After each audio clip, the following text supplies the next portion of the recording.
내려도 되겠죠? 우리 찬양대 감사합니다. 제가 다녀보니 아직도 찬양 올려드리지 못하는 교회가 많아요. 오늘 우리 마음을 다 담아서 하나님 앞에 아름답게 올려드렸어. 감사합니다. 지휘자님 일어나십시오. 우리 감사와 격려의 박수 한번 주십시오. 감사합니다. 기도하십시다. 주의 이름으로 모인 그곳에 나도 함께 있느니라 하고 말씀하신 주님, 우리가 이 시간 주의 이름으로 모였사오니 우리 중에 함께 계심을 믿습니다. 온 성도들의 마음을 하나로 묶어 아름다운 노래로 찬양드려 사오니 큰 기쁨으로 받으신 줄도 믿습니다. 주님의 마음이 기쁘게 되셨사오니 이 시간 우리에게 말씀해 주실 때 우리의 마음이 뜨거워졌어. 코로나와 우크라이나 전쟁으로 말미암아 고통하고 아파하던 우리의 마음을 뜨겁게 해주셨어. 다시금 옛적같이 우리 주님의 영광을 드러내는 넉넉한 삶을 살도록 이 시간 축복해 주시옵소서. 사랑하는 목사님 네 분, 우리보다는 전쟁에 더 가까운 곳에 가셨으나 주님 동행하셔서 지켜 보호해 주시고 그곳에서도 역사하시는 우리 하나님의 강력하고 능한 손길을 체험하고 또 눈으로 보고 힘을 얻고 더 얻어서 이곳에서 맡겨주신 이 성역을 넉넉히 감당케 하여 주시옵소서. 말은 막대기보다 못한 종이 서사오니 한마디 한마디 성령님 정참해 주시옵소서. 우리 주 예수 그리스도의 이름으로 기도하옵나이다. 아멘. 여러분, 사복음서를 읽어보셨다면 우리 주님께서 많이 기도하셨다는 사실을 아마 알고 계실 것입니다. 그렇습니다. 사실 주님은 기도할 필요가 없으셨지만 참으로 많이 기도하셨습니다. 그런데 놀랍게도 성령님께서는 우리 주님께서 어떤 내용으로 기도하셨는지 그 많이 하신 기도의 내용을 기록하도록 허락하지 않으셨습니다. 극히 일부만 기록하게 하셨는가 하니 거의 기록하지 않고 있습니다. 그런데 오늘 본문 요한복음 17장만 성령님께서 어쩐 일이신지 그 기도의 내용 전부를 이와 같이 기록해 놓고 우리가 주님이 하늘로 올려보내신 그 기도의 내용을 자세히 알 수 있게 해 주셨습니다. 이 땅에서 수많은 기도들이 하늘 아버지께로 올려졌습니다. 그러나 모두가 동의하는 대로 우리 주님이 올려드리신 이 기도는 주님의 대제사장적 기도라고 하는 이름이 붙여졌는가 합니다. 땅에서 올려진 모든 기도 가운데 가장 뛰어나고 가장 복되고 우리 하나님을 가장 기쁘시게 한 기도임에 틀림이 없습니다. 우리가 오늘 이 시간 우리 주님이 이 땅에서 마지막으로 하늘 아버지께 올려드린 이 가장 위대하고 가장 복된 기도를 한 부분이나마 묵상할 수 있게 된 것은 얼마나 놀라운 축복인지 모릅니다. 이제 마음을 열어놓고 우리 주님이 도대체 나를 위해서 하늘 아버지께 무슨 기도를 하셨을까? 여기 집중해 주시기를 바랍니다. 특별히 그 가운데 오늘 10절은 하반절에 이렇게 기록을 합니다. 내가 그들로 말미암아 영광을 받았나이다. 그들은 바로 우리 주님 당시 주님이 십자가에 못 박히시기 전에 주님을 믿고 따랐던 그 성도들을, 그리스도인들을 의미합니다. 극히 소수였습니다. 최종적으로 마가 요한의 다락방에 120명이 모인 것을 보면 아마 그 정도밖에 되지 않았으리라고 생각합니다. 그런데 놀랍게도 주님께서는 내가 그들을 통해서 영광을 받았습니다 라고 기도를 올려드립니다. 사실 사복음서를 읽어보면요, 제자들과 주님을 따라 믿었던 그리스도인들은 별로 칭찬할 만한 것이 없습니다. 12 사도들을 한번 보십시오. 그들은 주님이 말씀을 가르쳐 주시면 잘 깨닫지를 못했어요. 그래서 주님께서 때로는 야, 너희도 이렇게 깨달음이 없느냐 핀잔을 주시기도 하셨습니다. 그런가 하면 이 제자들은 길을 갈 때 주님을 저만치 앞서 보내놓고 자기들끼리 토닥토닥 싸웠습니다. 뭘로 싸웠죠? 우리 중에 누가 더 크냐? 12 중에 누가 더 크냐? 우리 주님께서 어이가 없어서 어린 아이를 하나 데려다가 세워놓고 너희가 정말 큰 자가 되고 싶다면 뭐처럼? 이 어린 아이처럼 되라고 훈계를 하셔야 했습니다. 그런가 하면 주님께서 이제 내가 예루살렘에 올라가면 대제사장들, 서기관들, 바리새인들에게 잡혀서 죽게 될 것이라고 하니까 뭐라고 합니까? 우리도 다 같이 죽으러 가자. 주님이 겟세마네 동산에서 잡히게 되자 제자들은 두려워서 다 도망을 쳤습니다. 베드로는 빌라도의 뜰에 끝까지 따라갔다가 3번이나 주님을 부인하고 말았습니다. 그런가 하면 부활하신 날 새벽 여자들이 먼저 가서 무덤이 빈 것을 보고 주님이 안 계시더라고 알려줬지만 그들은 주님의 부활을 믿지 못했습니다. 참 허물과 부족투성입니다. 저는 이 제자들을 보면서 내가 바로 이렇구나라고 생각했습니다. 오늘 우리 중에 누가 저는 그 제자들과 달라요. 저는 충분히 자랐고 충분히 주님의 칭찬을 받을 만합니다 라고 자신할 분이 몇이나 되겠습니까? 오늘 이 말씀이 정말 축복인 것은 그런 부족하고 그런 허물이 많은 제자들, 그들을 통해서 내가 3년 동안 영광을 받았습니다 라고 하늘 아버지께 말씀드린다는 사실입니다. 여러분, 희망이 보이죠? 우리가 이 제자들처럼 성숙하지도 못하고 뛰어나지도 못하고 우리도 부족투성입니다. 그래도 우리 주님께서 아버지 앞에 보좌 우편에서 뭐라고 하실까요? 내가 저들을 통하여 영광을 받았다. 저는 이 너무 좋습니다.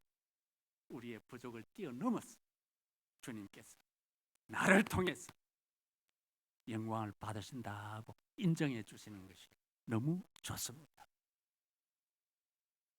여기서 중요한 것은 그렇다면 그 부족 많고 허물도 많은 제자들이 무엇을 했기에 주님이 영광을 받으셨다는 말입니까? 오늘 우리가 무엇을 하면 우리 주님을 영광스럽게 할 수 있다는 말입니까? 이것이 오늘 나누고자 하는 핵심입니다. 사랑하는 낙현 성도 여러분, 어떻게 하면 영광을 돌릴 수 있겠습니까? 사도 베드로는 이렇게 말합니다. 우리는 택하신 족속이, 거룩한 나라에 왕 같은 제사장들이, 하나님의 소유된 백성이, 이는 우리를 어두움 가운데서 건져내신 그 하나님의 아름다운 덕을 선전하게 하려 함이라. 하나님께서 우리를 구원하셔서 참 어마어마한 새로운 신분을 주신 것은 우리로 이 땅에 살면서 하나님께 영광을 돌리게 하려는 목적이라고 가르쳐줍니다. 사도 바울께서는 고린도에 써보낸 편지에서 여러분 다 알고 계십니다. 먹든지 마시든지 무엇을 하든지 다 하나님의 영광을 위하여 하라. 그러면서 사도 바울은 말합니다. 어찌하든지 나는 내 몸에서 그리스도께서 존귀하게 되기를 원한다. 자기 온 몸과 온 삶으로 하나님께 영광을 돌리기를 원한다고 고백을 합니다. 종교개혁이 일어났을 때 칼빈 선생의 가르침을 그대로 받아들여서 믿고 삶에 실천하려고 했던 영국의 청교도들, 그들은 온 세상에 종교적인 큰 선한 영향을 미친 웨스트민스터 신앙 고백서라는 것을 작성을 했습니다. 이 성경 가운데 우리가 믿어야 할 가장 중요한 교리들, 뼈대가 되는 교리들을 다 추렸습니다. 그것을 믿고 신앙 고백하도록 만들었습니다. 그런데 그 교리들을요, 문답 형식으로 가르치고 성도들을 성장시킬 수 있도록 만든 것이 있습니다. 여러분 잘 아시는 대소교리 문답입니다. 대교리 문답, 소교리 문답. 그 문답 중에 제1문이 무엇입니까? 사람의 제일 되는 목적이 무엇이뇨? 우리 성가대요. 사람의 제일 되는 목적은 하나님을 영화롭게 하는 것과 그를 영원히 즐거워하는 것입니다. 그래요. 그 청교들, 종교개혁자들과 청교도들은 이 성경 66권이 우리에게 가르쳐주는 제일 첫째 목표가 우리로 하여금 하나님을 영화롭게 하는 것이라는 사실을 가르쳐주고 있습니다. 우리는 이거 다 압니다. 이거 다 압니다. 그러나 가장 중요한 문제는 도대체 어떻게 해가지고 무엇을 해가지고 주님을 영화롭게 할 수 있겠는가? 내가 무엇을 하면, 내가 어떻게 하면 주님께서 나를 보시면서 내가 저로 말미암아 영광을 받았다고 아버지 앞에 고백할 수 있으려나 하는 거 아니겠습니까? 세 가지만 살펴보려고 합니다. 첫째로, 예수 그리스도를 믿는 것. 예수 그리스도를 믿는 것. 그것이 바로 주님을 영화롭게 하고 하나님을 영화롭게 하신 것인 줄 이 시간 마음에 새겨 두시기를 바랍니다. 전에 알았든지 몰랐든지 상관없습니다. 예수 그리스도를 믿는다는 것 그 자체가 주님을 영화롭게 하는 것이고 하나님을 영화롭게 하는 것이고, 베드로도 사도 바울도 그리고 웨스트민스터 신앙 고백서도 종교 개혁자들도 다 알았습니다. 오직 영광, 오직 영광. 그런데 우리는 한 걸음 더 나갑시다. 예수님을 믿는다는 것은 어떻게 하는 것입니까? 예수 믿습니다. 그렇게 말하는 것 그뿐입니까? 그보다 더 나가야 예수님을 믿되 예수님을 하나님으로 믿어야만 예수님께 영광을 돌리게 되는 것입니다. 구약 성경은 하나님께서 자기 아들을 여자의 태에서 태어나게 하시리라고 약속합니다. 처녀가 잉태하여 아들을 낳을 것이요 그 이름을 임마누엘이라 하죠. 이는 하나님이 우리와 함께 하심이로다. 하나님께서는 제2위 대신 성자 하나님을 이 땅에 보내셨습니다. 여러분, 8절을 보십시오. 나는 아버지께서 내게 주신 말씀들을 그들에게 주었사며 그들은 이것을 받고 내가 아버지께로부터 나온 줄을 참으로 아오며. 주님 자신이 아버지께로 나왔다는 것을 제자들에게 말해 주었고 제자들은 그것을 받아들여서 믿었다고 기록을 하고 있습니다. 아버지에게서 나온 자가 누구입니까? 그건 삼위 가운데 제2위 되신 독생자 성자 하나님. 우리가 예수님을 믿는다고 했을 때 한 걸음 더 나아간 뜻은 나는 예수님을 하나님 삼위 가운데 2위가 되신 성자 하나님으로 믿습니다 하는 의미입니다. 이것이 우리 주님을 영화롭게. 그런데 주님이 이 땅에 오셨을 당시를 생각해 보십시오. 주님과 같은 민족이요, 주님과 같은 혈통이 태어났습니다. 그러나 그들은 주님을 믿지 않았습니다. 참 놀랍지요. 구약 성경에 우리 예수님에 대한 많은 예언들이 있고 유대인들은 오직 이 세상에서 유일하게 구약 성경을 가지고 있었지만 구약이 예언한 그 하나님의 아들이 이 땅에 오셨을 때 그를 하나님으로 믿지 않았습니다. 그래서 주님께서 나와 아버지는 하나이니라 하니까 유대인들이 딱 그냥 난리가 났습니다. 안식일에 병자를 고치니까 유대인들이 안식일에 일한다고 주님을 비난했습니다. 그러자 주님께서 아버지께서 오늘 일하시니 나도 일한다고 말씀하셨어요. 유대인들은 깜짝 놀라고 말았습니다. 그 거룩하신 하늘에 계신 하나님, 죄 없으신 하나님, 어째 이 죄 있는 인간이 될 수 있느냐? 그래서 유대인들은 우리 예수님을 신성 모독자라고 해서 그때부터 미워하기 시작했고 핍박하기 시작했고 마음에 죽이려는 계획을 가졌고 결국은 십자가에 못 박아 죽이고 말았습니다.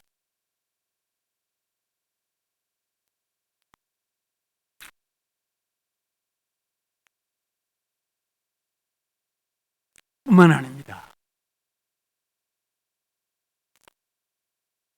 내가 예수님을 믿는다고 했을 때 그 예수님이 하나님이심과 동시에 우리와 똑같은 뭐요? 우리와 똑같은 이런 육체를 가지신 인간이라고 하는 것을 믿는 것이 포함이 됩니다. 그러나 여기 단서가 붙습니다. 죄는 아멘. 죄는 나와 똑같은 인간이긴 한데 예수님은 죄가 없는 인간이다. 이것을 받아들여서 믿는 것. 그것이 예수 믿는 것이고 바로 그 믿음의 고백이 우리 주님을 영화롭게 하는 것입니다. 그런데 여러분 요한 1서 2장을 읽어보시면 사도 요한께서 살아서 교회 생활할 그 당시 교회 안에 있던 어떤 성도들이 그냥 교회를 떠나버렸다는 기록을 하고 있는 것을 발견하게 될 것입니다. 그렇습니다. 사도 요한이 그랬습니다. 어떤 자들이 우리에게서 나가버렸다. 그러면서 나간 그들은 우리에게 속한 자가 아니었기 때문에 나갔다고 기록을 합니다. 그들이 누굽니까? 여러분, 사도 가운데 12사도 가운데 가장 오랫도록 살았던 사도 요한. 그가 그 교회에서 함께 신앙생활을 했습니다. 그가 사도의 권위 있는 그 큰 권세로 주님의 말씀을 그들에게 직접 전했습니다. 그런데 그들 가운데 얼마가 그냥 교회를 떠나버렸어요. 왜 그랬습니까? 바로 1세기 말과 2세기 초에 영지주의라고 하는 큰 이단이 있었습니다. 그 영지주의라는 이단이 주장한 것은 너희 그 요한과 함께 신앙생활을 한다고 하지만 그 12사도 가운데 하나와 같이 신앙생활을 한다고 하지만 너 구원 얻은 확신이 있느냐? 너 확실히 구원 받았느냐? 오늘 여기도 있을 것입니다. 여러분의 구원을 확신하십니까? 나는 예수 믿고 확실히 구원받았다는 자신이 있습니까? 어느 시대, 어느 교회에서든 이런 질문을 받으면 내가 구원받았는가? 확실히 구원받았을까? 그래, 잘 모르겠는데. 이런 사람들이 언제든지 있어 왔습니다. 그런데 이 영지주의자 이단의 주장은 뭔가 하면, 너희가 거기서 12사도 가운데 하나인 사도 요한이 가지고 있지만 구원을 확신할 수 없다. 그러나 우리에게 오면 너희가 구원받을 것을 확실히 알고 알 수 있는 특별한 가르침이 우리에게 있다. 오기만 해라. 내가 이 가르침을 배우고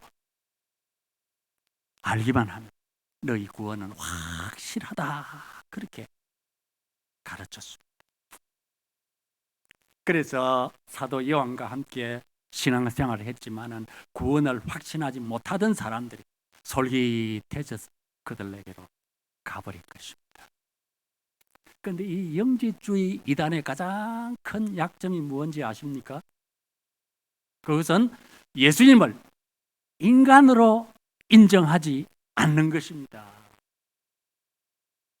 그들이 설명하기를, 그래, 예수님 눈으로 보면 우리가 꼭 같은 사람이지, 그러나 한번 만져보려고 하면, 한번 이렇게 안아보려고 하면 그건 헛개비야, 헛개비. 환상이야. 실제적인 이 몸이 아니야 라고 가르쳤어. 그런가 하면 또 그들, 그래, 예수님도 우리와 같은 몸을 가진 것은 확실해. 그렇지만은 예수님이 가지신 몸은 우리와 같이 이런 이 땅의 물질로 된 것이 아니라 하늘의 신령한 물질로 되어 있어. 우리와 달라. 그렇게 가르쳤어. 심지어 그들은 이렇게도 가르쳤습니다. 세례 요한이 앞서 와서 요단강에서 회개의 세례를 미치죠. 그 당시에 예수라는 이름을 가진 한 사람이 있었는데, 그도 양심의 찔림을 받고 요단강에서 세례 요한에게 세례를 받았어요. 그런데 세례를 받을 때 성령께서 그 속에 들어가십니다. 그리고 3년 동안 예수님이 사셨던 그 모든 삶을 살게 하십니다. 그러다 예수님이 붙잡혀서 십자가에 못 박히기 직전에 그 성령께서 떠나버리십니다. 자, 그렇다면 십자가에 못 박힌 사람은 누굽니까? 그냥 우리가 꼭 같은 그냥 인간 예수입니다. 하나님이신 그 예수님이 아니라 그냥 인간 예수님이니까 그 예수 믿어봐야, 그 십자가 믿어봐야 구원 절대 못 얻는다. 그렇게 가르쳤습니다. 참 터무니없는 말이지요. 근데 사탄은 이 이단들을 통해서 거짓말을 얼마나 그럴듯하게 잘하는지 많이 넘어갔습니다. 오늘 신천지 보십시오. 우리 동네에도 신천지 바돌롬의 성전인가 그렇게 이름을 붙여놨어요. 제가 지나가다가 어떤 사람이 들어가면서 문을 열게 번뜩 보았더니 검은 옷을 입은 사람들이 그냥 쫙, 우리 같은 의자가 아닙니다. 맨바닥에 줄을 쫙쫙 맞춰서 이렇게 앉아있어요. 얼마나 열심인지 모릅니다. 얼마나 참 정성을 다 해서 예배하는지 모릅니다. 그러나 그들의 약점이 뭡니까? 예수님을 하나님으로도 우리와 같은 인간으로도 믿지 않는 건 다른 사실입니다. 그들이 무슨 짓을 해도 주님은 그들을 통해서 내가 저들 때문에 영광을 받았다고 말씀하지 않으십니다. 사랑하는 성도 여러분, 이 시간 자기 자신에게 다시 한번 물어보십시오. 내가 믿는다는 예수님은 누구신가? 정말 하나님이십니까? 하나님이십니까? 그분은 정말 나와 같은 인간이지만 죄 없는 분이십니까? 이것을 신인이라 합니다. 하나님이시고 동시에 인간이라 합니다.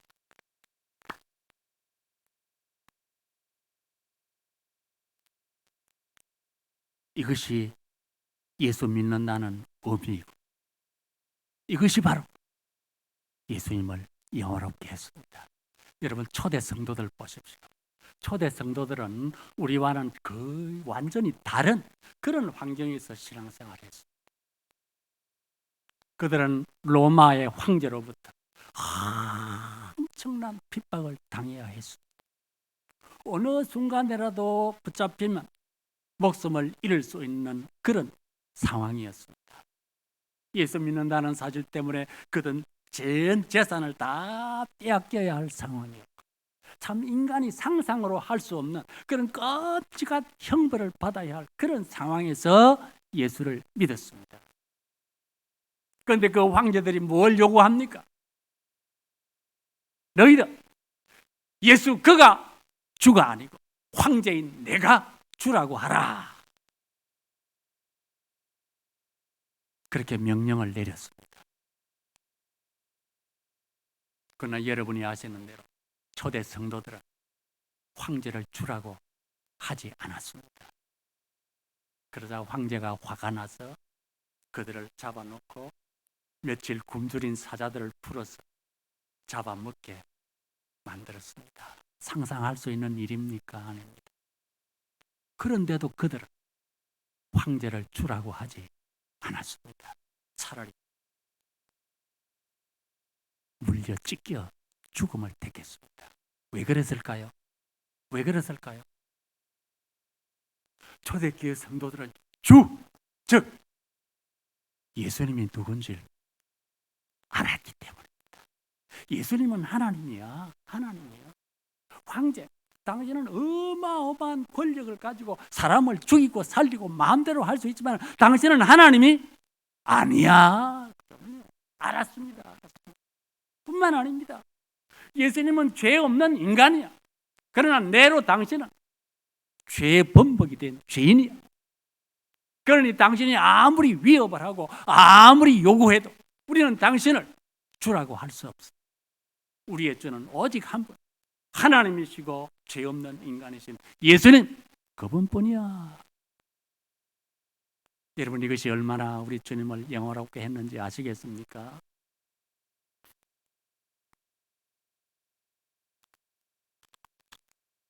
제자들이 믿었습니다.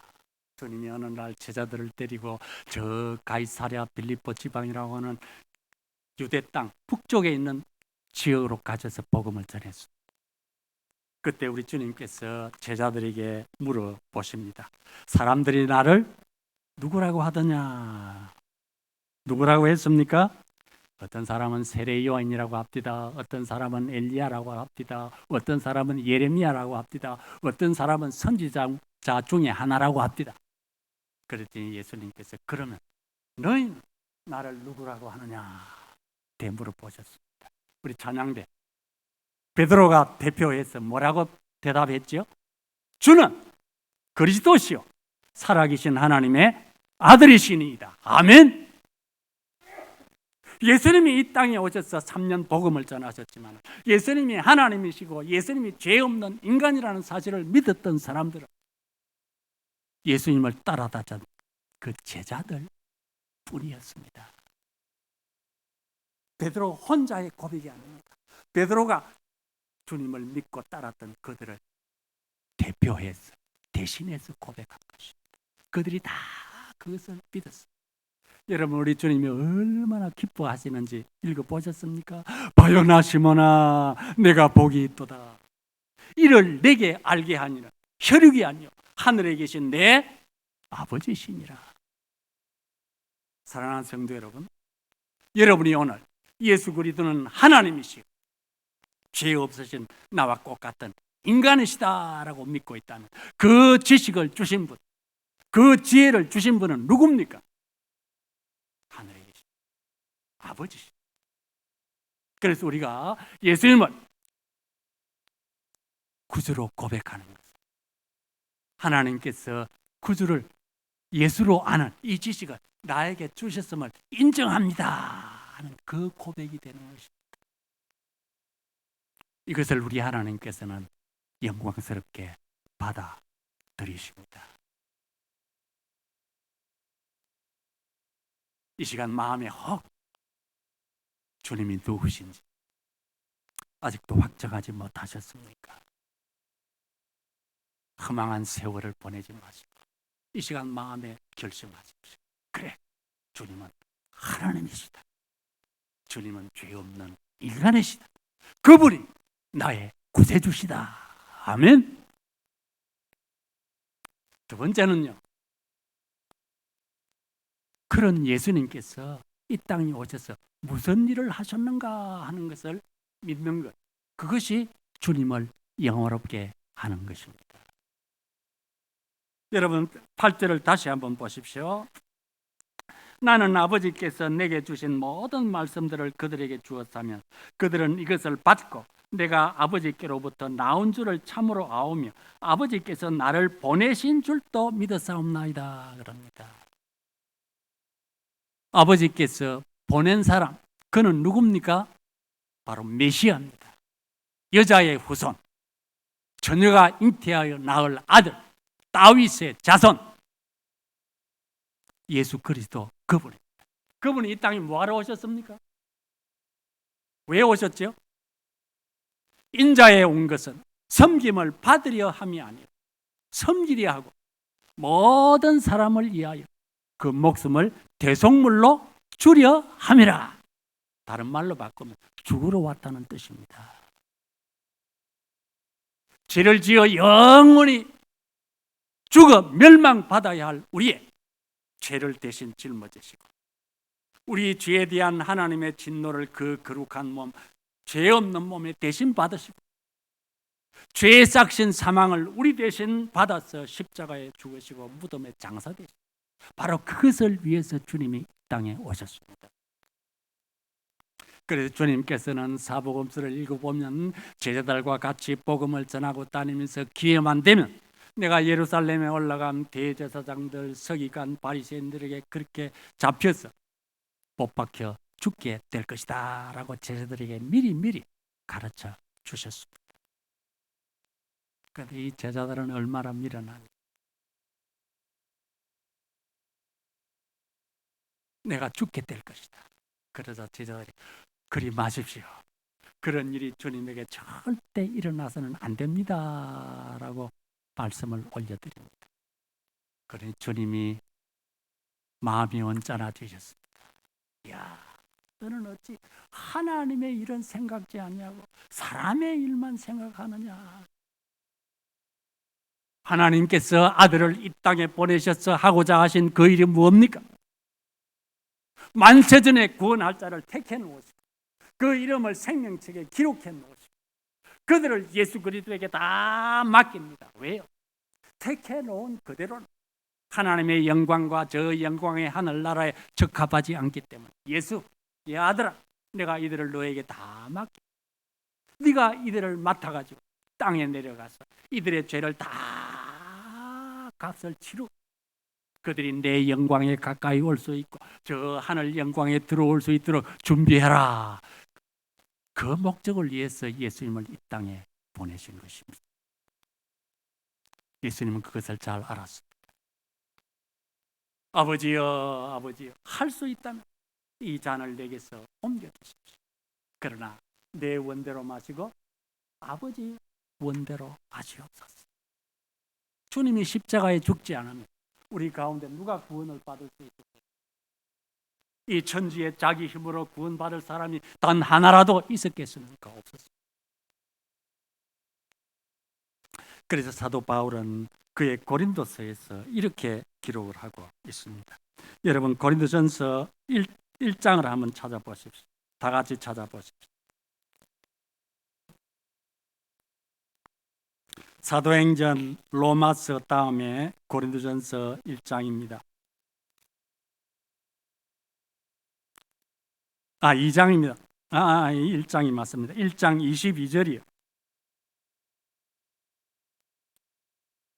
자, 같이 읽을까요? 유대인은 표적을 구하고 헬라인은 지혜를 찾으나 우리는 십자가에 못 박힌 그리스도를 전하니 유대인에게는 끄리끼는 것이요 이방인에게는 미련한 것이로되. 그랬습니다. 유대인은 이 십자가를 걸리는 것이, 거치는 것. 이리 지나가다가 돌부리에 걸려서 넘어지는 것. 그렇게 생각했습니다. 왜 그럴까요? 유대인들은 참 머릿속에도 하나님이 주신 율법을 지키면 의롭게 되어서 다 구원 얻는다는 그런 구원관을 가지고 있었습니다. 그들이 지켜야 할 율법이 몇 가지지요? 613가지입니다. 사도 바울은 바리새인 중에서 얼마나 열심히 있게 그 율법을 지켰던지 빌립보에서 그런 율법의 의로는 내가 흠이 없는 자다. 나는 예수 그리스도나 그의 십자가는 필요로 하지 않는다. 그 말입니다. 여러분, 이 말이 예수님을 영화롭게 할 수 있겠습니까? 없습니다. 없습니다.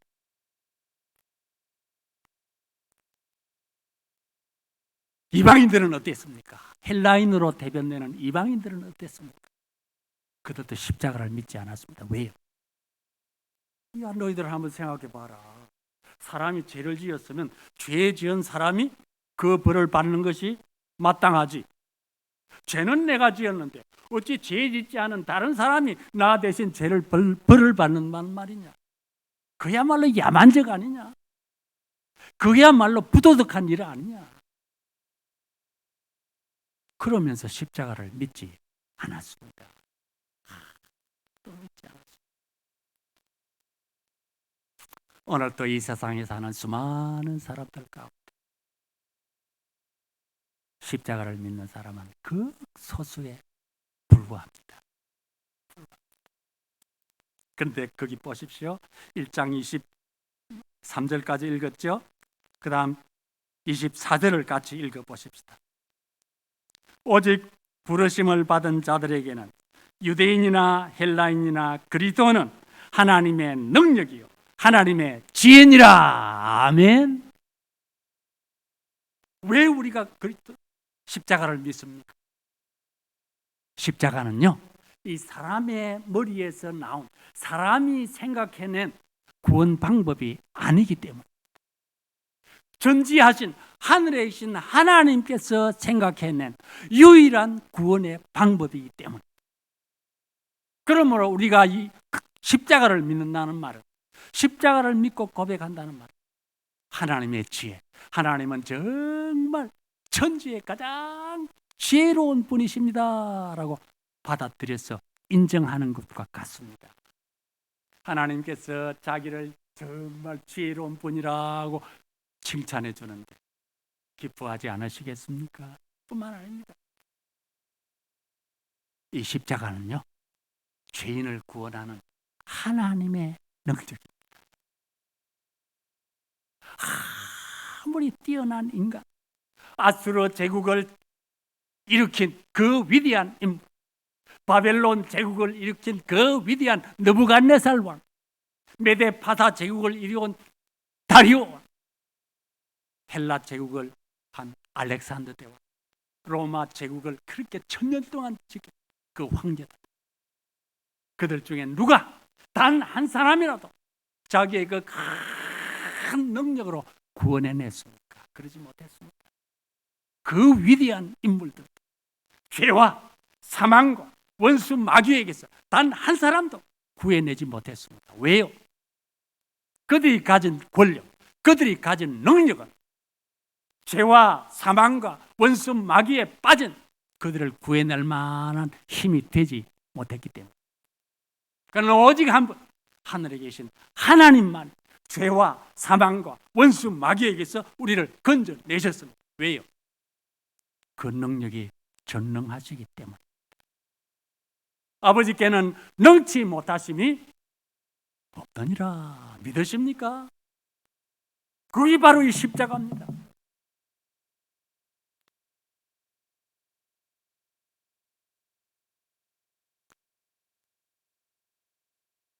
오순절 성령 감림 이후에 제자들을 보십시오. 그들은 곳곳으로 다니면서 복음을 전했습니다. 베드로와 요한도 복음을 전하다가 매를 맞고 그 공예 앞에서 이제 앞으로 이 예수라는 이름으로 절대로 복음을 전하지 말아라, 십자가를 말하지 말아라 하고 명령받았습니다. 그때 베드로가 뭐라고 합니까? 이제 하나님 앞에서 우리가 당신들 말 듣는 것이 옳은지, 우리 하나님 말 듣는 것이 옳은지 한번 판단해 보라. 우리는 예수 그리스도와 그의 십자가에 못 박히시고 장사되었다가 사람 만에 살아난 것을 직접 보고 들었으므로 보고 들은 그것을 전하지 아니할 수 없다고 하면서 굽히지 아니하고 예수 그리스도와 그의 십자가를 전했습니다.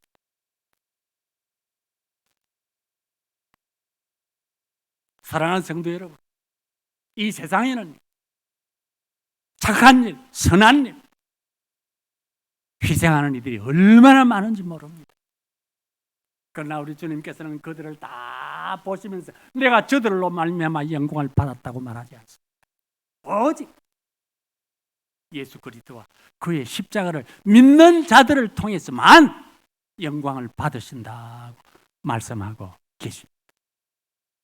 그렇다면 모든 영광을 하나님께 찬송한 우리들의 책임이 얼마나 중한지 아시겠습니까? 우리가 이 땅에서 아버지께 우리 주님께 영광을 돌리지 아니하면 다른 아무도 영광을 돌릴 자가 없기 때문에 이제 십자가를 다시 한번 말씀드립니다. 그것은 하나님의 지혜입니다. 구원의 지혜. 그래서 우리 주님께서는 내가 곧 길이요 진리요 생명이요 나로 말미암지 않고는 아버지께로 올 자가 그렇게 믿으십니까?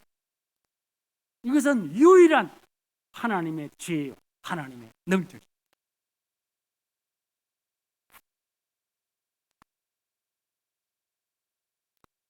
그래서 사도 바울은 고린도 전서 2장 2절에서 이렇게 말합니다. 내가 너희 가운데서 예수 그리스도와 그의 피 흘리신 것 외에는 아무것도 알지 아니하기로 작정하였노라.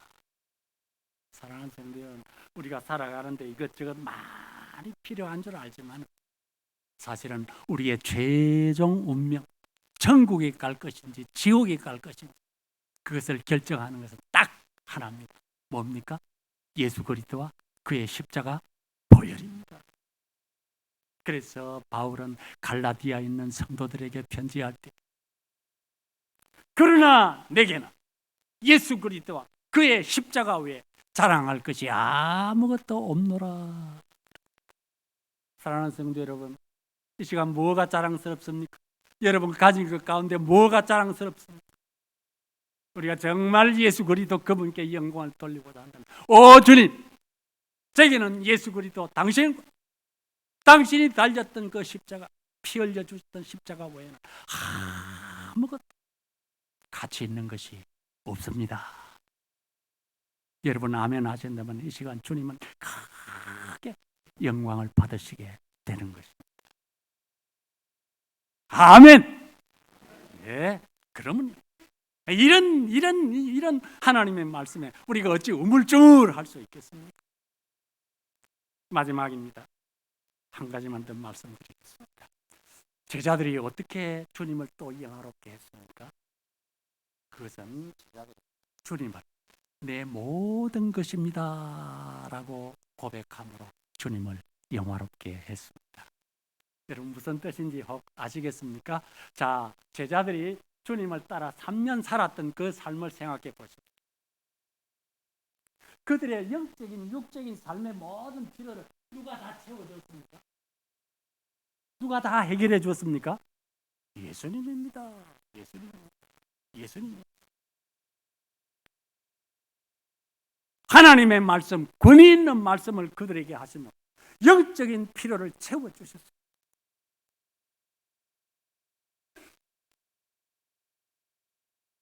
오병이어로 5,000명을 먹이시는 큰 사건을 통해 육적인 필요도 채워주셨습니다.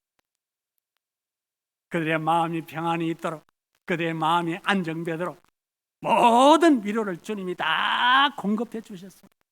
사실 제자들은요, 이 3년 삶 동안 정말 꿈을 꾸는 것 같은 삶을 살았습니다. 예수님이 어떤 분이십니까? 얼마나 인격적으로 훌륭한 분이십니까? 그래. 예수님에게서 버릴 수 있는 것은 하나도 없었어요. 그가 행한 기적들을 보십시오. 얼마나 놀랍습니까? 갈릴리 호수의 바람과 파도를 잠잠케 하신 그 주님을 보고 제자들이 얼마나 놀랐습니까?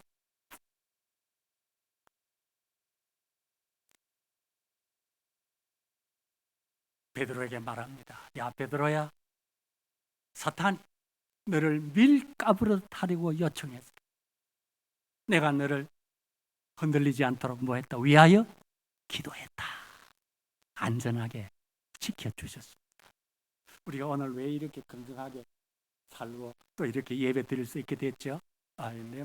원래 육신이 건강해서 그렇고 내가 조심을 잘해서 그렇고 먹는 것도 골고루 잘 먹어서, 물론 그 말도 맞습니다. 그러나 우리를 눈동자처럼 지켜 보호해 주시는 분이 누구십니까? 믿으십니까? 주님이 그렇게 3년 동안 제자들을 보살폈습니다. 그 제자들에게는 주님이 전부였습니다. 돈이 없어도 괜찮았습니다. 뭐 유명한 이름이 없어도 괜찮았습니다. 환난과 고난이 닥쳐와도 괜찮았습니다. 당장 배가 고파도 괜찮았습니다. 주님만 있으면 됐습니다. 그런데 요한복음 13장 마지막에 얘들아, 이제 내가 너희를 떠나가야 되겠다.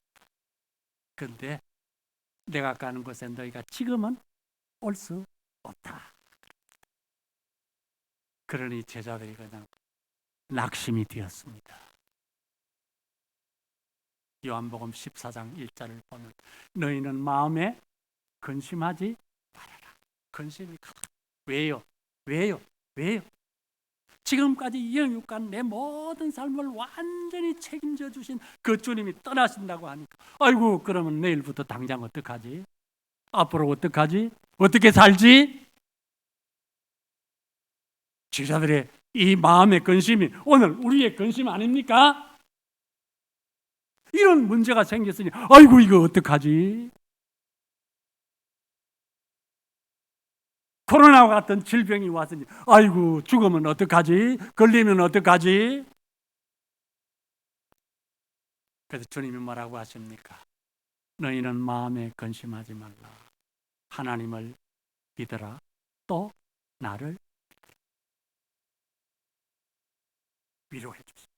내가 가는 것이 너희에게 유익이다.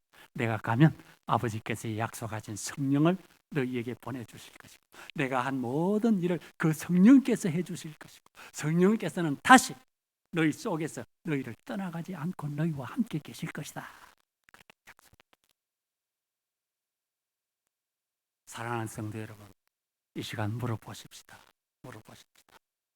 제자들처럼 정말 예수님이 우리의 모든 것입니까? 예수님이 우리의 모든 것입니까? 여러분, 그렇게 믿고 있습니다. 그래서 일만 생기면, 크든 작든 일만 생기면 뭐합니까? 아이고, 주님, 제가 왔습니다. 도와주십시오. 때를 따라 돕는 은혜를 얻기 위하여 은혜의 보좌 앞에 담대히 나아갈 것입니다.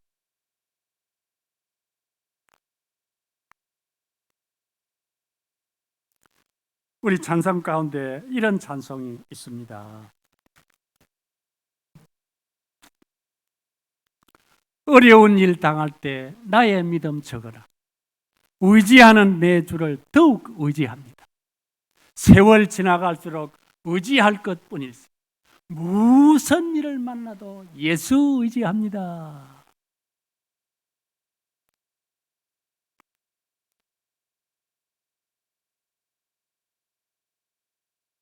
여러분, 어떤 고백입니까? 이 찬송시를 쓴 사람이요, 욥기를 읽다가 너무 감동을 입은 나머지, 그래, 사람이 어떤 기가 막히고 어떤 어렵고 어떤 곤란한 일을 당해도 결국 하나님께서 다 해결해 주시는구나. 그래서 이 사람이 이 찬송을 썼습니다. 한마디로, 주님 당신은 나의 모든 것입니다 하는 이 고백. 내 힘으로 살아보겠다, 내 지혜로 살아보겠다, 내 경험으로 살아보겠다, 힘쓰고 애쓰지 마십시오. 주님 의지하십시오. 주님을 내 전부라고 생각하십시오. 그런데 참 은혜스러운 것은요, 사도 바울은 주님은 내 전부입니다 하는 이 말을 다르게 표현을 했어요. 이 표현이 얼마나 좋은지 여러분도 알고 계십니까? 여러분 고린도전서 15장 찾아보고 이제 말씀 마칩시다. 고린도전서 15장입니다. 282페이지입니다. 15장 9절입니다. 282페이지 다 찾았어요. 이제 말씀 마치니까 같이 찾아서 읽어보십시다. 다 찾으셨죠? 나는 사도 중에 가장 작은 자라. 나는 하나님의 교회를 박해하였으므로 사도라 칭함받기를 감당하지 못할 자니라.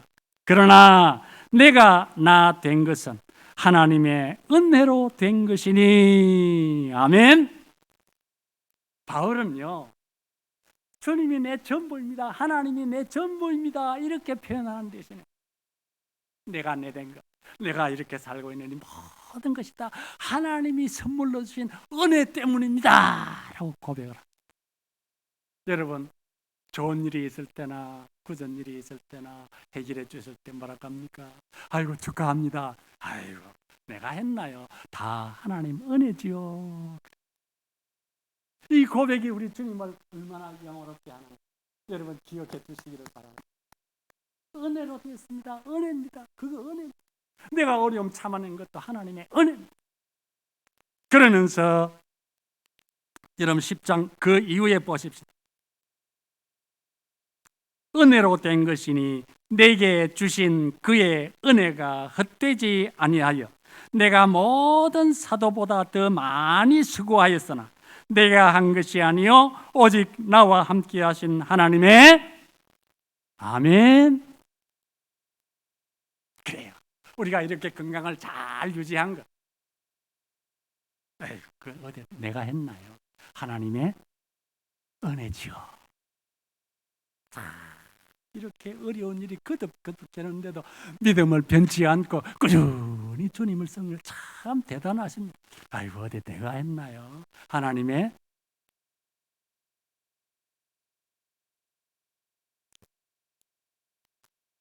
사랑하는 성도 여러분, 말씀을 맺고자 합니다. 우리는 저 여의도 국회의원들처럼 참 국민에게 뽑힌 그런 능력 있는 사람이 아니어도 좋습니다. 수만금을 가진 저 재벌 같지 않아도 좋습니다. 그 이름 하면 뜨르르 아는 유명인이 아니어도 좋습니다. 우리는 제자들처럼 평범하고 잘난 것 없고 실수만 아니야 부족한 것 많으죠. 하나님이 이 땅에 보내주신 독생자 외아들 예수 그리스도, 그분은 하나님이시고 죄 없는 인간이십니다. 나를 대신하여 십자가에 죽어주신 나의 주님이십니다. 이 믿음 가진다 얼마든지 주님을 영광스럽게 할 수 있음을 믿으시기 바랍니다. 그의 십자가, 우리 주님이 말합니다. 베드로가 말합니다. 다른 이름으로는 구원을 얻을 수 없는 천하인간 구원을 얻을 만한 다른 이름을 우리에게 주신 일이 없습니다. 예수 그분만, 예수 그분만 우리의 구원자이십니다. 우리를 최종적으로 우리가 이 땅에서 숨이 끊어질 때 천사를 보내어서 우리를 저 낙원으로 데려가게 하실 유일한 분, 예수 그리스도와 그의 십자가입니다. 바울처럼 이것을 꼭 붙잡으시고, 요즘 치매라는 아주 고약한 병이 있죠. 제가 우리 성도들을 위해서 기도합니다.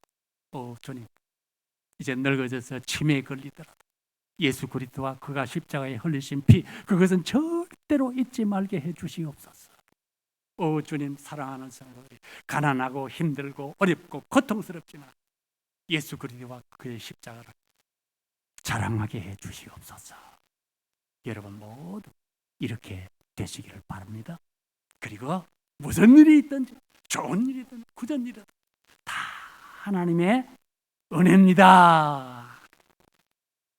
이와 같이 주님을 영원롭게 하신다. 영광을 받으신 주님께서 우리를 영육간에 한량없이 축복해 주실 줄로 믿습니다. 아버지 하나님, 감사합니다. 코로나로, 우크라이나 전쟁으로, 참 여러 가지 어려움으로 나그네 인생 험악한 세월을 사는 우리에게 참 이런 상황 가운데서도 우리 주님을 영광스럽게 할 수 있는 이 방법을 알려주셔서 감사합니다. 우리 마음속에 꼭 새기게 하시고 살아가는 동안 우리 주님을 영화롭게 하는 이 삶을 넉넉히 살게 하여 주시옵소서. 우리 주 예수 그리스도의 이름으로 기도하옵나이다. 아멘.